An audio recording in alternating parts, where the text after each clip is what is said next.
প্রিয় বন্ধুরা, আমাকে ছারখার করা ফেলা হচ্ছে, আমাকে ছারখার করে ফেলা হচ্ছে, আমাকে তছনছ করে ফেলা হচ্ছে, আমাকে ধ্বংস করা হয়েছে। আমার বুক ছিঁড়ে নির্মাণ হয়েছে বহুতল ভবন। আমার আমার পাশ ঘিরে আমার যে যেমনে পারছে আমাকে ভরাট করছে, যে যেমনে পারছে আমাকে পূরণ করে আমার সীমানা স্মৃতিস্থান করে ফেলছে।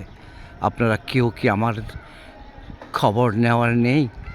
আমি তো একদিন অনেক বিক্ষুব্ধ ছিলাম, আমি অনেক জলধারায় প্রবাহিত হতাম। এই যে আমার বাড়িঘর মানুষ করে আমার সীমানাগুলো খেয়ে ফেলছে কতিপয় ভূমিদস্যু। তারা অর্থ লোভে পড়ে তারা এই যে বাড়িগুলো সব কিছু আমার বুকের মধ্যে নির্মাণ করা হয়েছে। আমাকে ডাস্টবিনে রূপান্তরিত করা হয়েছে, আমার বাড়িঘর করে আমাকে স্মৃতিশান করা হয়েছে, ছারখার করা হয়েছে। আমাকে দেখার জন্য উদারত আহ্বান জানাচ্ছি। বারবার এসে আমাকে সার্ভেয়ার এসে আমাকে জরিপ করে যায়, আমার সীমানা নির্ধারণ করে যায়। তারপরেও আমাকে রূপচর্চায় কেউ এগিয়ে আসেনি। আমার বাজেট হয়েছে, আমার ম্যাপ হয়েছে, কিন্তু আমাকে রক্ষা করার কেউ নেই। আমাকে বাঁচাও।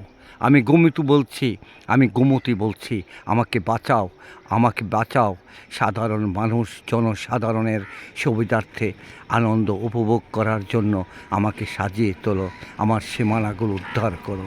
এই উদারত আহ্বান জানিয়ে আমি আপনাদের কাছ থেকে আবার বিদায় নিচ্ছি। আল্লাহ হাফেজ। আসসালামু আলাইকুম ওয়া রাহমাতুল্লাহি ওয়া বারাকাতুহু।